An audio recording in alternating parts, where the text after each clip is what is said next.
kita belajar dulu tentang sejarahnya ya, di mana DNA dan juga RNA atau asam nukleat ya itu sudah dipelajari oleh ilmuwan dari zaman dahulu ya, di mana dimulai pada tahun 1869 oleh seorang ilmuwan yang bernama Friedrich Miser ya, di mana Friedrich ini mengisolasikan suatu zat dari sel yang diambilnya dari nanah ya.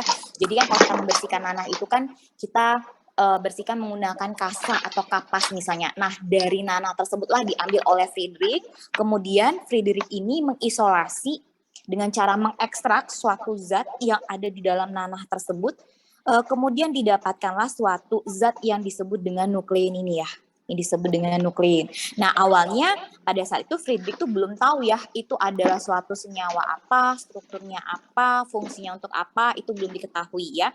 Tetapi setelah dilakukan pemeriksaan yang dilakukan oleh Friedrich, ya ternyata nuklein yang berasal dari sel nanah, inti sel nanah itu terdiri dari 30% DNA atau 30% asam nukleat yang berupa DNA. Ya. Nah, kemudian pada tahun 1879, 10 tahun setelah masa Friedrich tadi, seorang ilmuwan yang bernama Albrecht Kossel itu menemukan asam nukleat yang berbentuk atau tersusun dari gugus basa nitrogen, gula, dan juga asam fosfat. Ya, jadi ditemukan asam nukleat yang tersusun dari gugus 3 unit ya, 3 gugus atau 3 unit yang disebut dengan basa nitrogen, gula, dan juga asam fosfat. Nanti kita lihat ya bentuk dari struktur yang terdiri dari 3 gugus atau 3 unit ini. Nah, kemudian selanjutnya pada tahun 1951, 3 orang ilmuwan atau peneliti yang bernama James Watson, Francis Crick, dan juga Maurice Wilkins, mereka mengemukakan pendapat yang sudah mereka pelajari atau teliti, yaitu di mana mereka mengemukakan dan menjelaskan tentang DNA, di mana DNA itu dijelaskan strukturnya oleh mereka bertiga menggunakan model 3 dimensi dari struktur DNA tersebut ya, model 3 dimensi itu yang seperti ini ya kurang lebih gitu ya. Nah, kita masuk ya, jadi sekarang ke asam nukleatnya sendiri. Jadi asam nukleat itu apa sih ya? Kalau menurut definisi, asam nukleat itu sendiri itu adalah suatu polimer yang dibentuk oleh monomer nukleotida. Nah, polimer itu kan berupa protein ya, dimana kan kalau misalnya protein dipecah-pecah itu kan menjadi monomer ya, dimana bentuk bentuk sederhananya atau bentuk monomernya itu adalah berupa asam amino, ya kan ya. Nah, berbeda dengan asam nukleat ini. Kalau asam nukleat ini adalah suatu polimer yang berbentuk yang merupakan protein ya, yang mirip dengan protein, tetapi monomernya itu dibentuk oleh nukleotida. Itu bedanya asam nukleat dengan protein yang lain. Gitu ya, dari monomernya yang berupa nukleotida. Nah, nukleotida itu apa? Itu adalah suatu molekul organik yang tersusun dari gula pentosa, basa nitrogen, dan juga gugus fosfat yang tadi ditemukan oleh Albrecht Kossel tadi. Ya, jadi asam nukleat yang tersusun dari 3 unit tadi itu disebut dengan nukleotida yang ditemukan oleh Albrecht Kossel pada tahun 1879, gitu ya. Nah, asam nukleat ya. Asam nukleat ini sendiri, kalau misalnya kita belajar tentang biologi sel dulu, kalian ingat, kalian buka-buka lagi ya catatan ya, atau PowerPoint yang sudah pernah saya printkan. Di situ kan yang namanya kromosom itu kan disusun oleh DNA, ya enggak? Nah, DNA sendiri itu kan sangat panjang ya, di mana saking panjangnya, maka DNA itu diikat ke suatu protein yang namanya protein histon, ya kan ya. Nah, protein histon itu adalah suatu protein yang bersifat basa ya. Jadi asam nukleat itu terikat dengan protein yang bersifat basa karena ukurannya yang terlalu panjang ya, sehingga untuk biar muat di dalam tubuh kita, maka asam nukleat itu tadi ya terikat dengan protein histon yang bersifat basa tadi, gitu ya. Nah, bagaimana sih cara mendapatkan asam nukleat itu sendiri ya? Jadi asam nukleat ini sendiri itu bisa kita dapatkan kalau misalnya kita ekstraksi dari suatu jaringan. Jaringan apa? Terserah, misalnya rambut, kuku, kulit, dan lain sebagainya. Disitulah kita mendapatkan asam nukleat.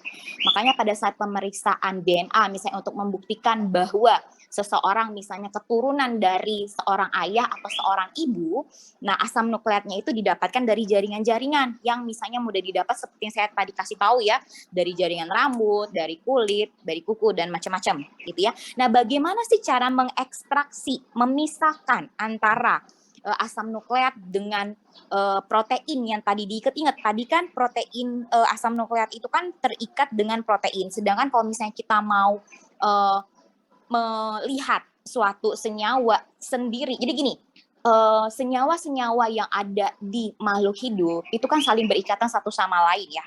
Nah, misalnya tumbuhan deh, tumbuhan itu kan misalnya ada apa ya, ada karbohidrat misalnya ya, jangan karbohidrat, apa ya, misalnya nasi deh, nasi ya. Jadi kan nasi itu kan karbohidrat. Nah, karbohidrat sendiri di dalam nasi itu kan bentuknya masih dalam bentuk yang kompleks, ya enggak? Nah, untuk membuat nasi itu menjadi lebih sederhana, maka kan akan dipecah oleh enzim yang ada di dalam mulut sehingga membentuklah suatu bentuk yang benar-benar tersendiri, berdiri sendiri, yaitu monosakarida yang berupa glukosa, gitu kan ya. Nah, sebelum jadi glukosa, yang namanya karbohidrat kan itu gabungan dari beberapa senyawa, misalnya fruktosa.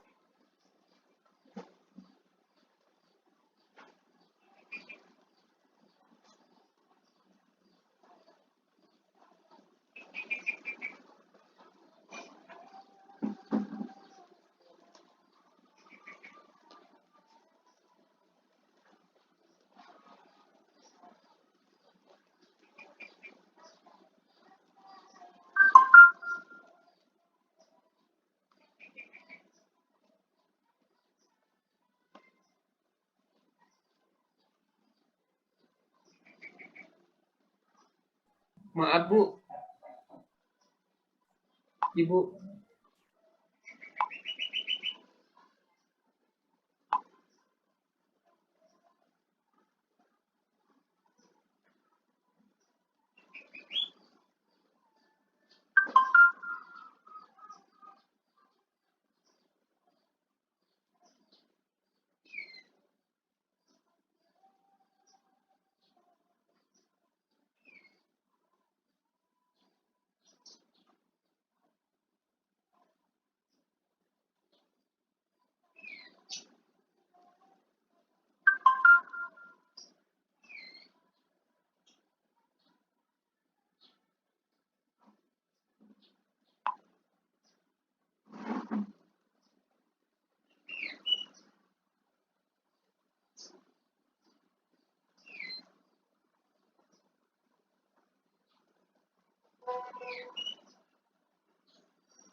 Sampai mana tadi penjelasannya? Glukosa Bu, nasi. Ya, jadi intinya kalau misalnya senyawa-senyawa yang di dalam tubuh kita itu kan tidak berdiri sendiri ya, melainkan dalam bentuk yang kompleks. Misalnya karbohidrat aja, nasi ya, nasi kan isinya karbohidrat. Dimana kan karbohidrat ini kan tersusun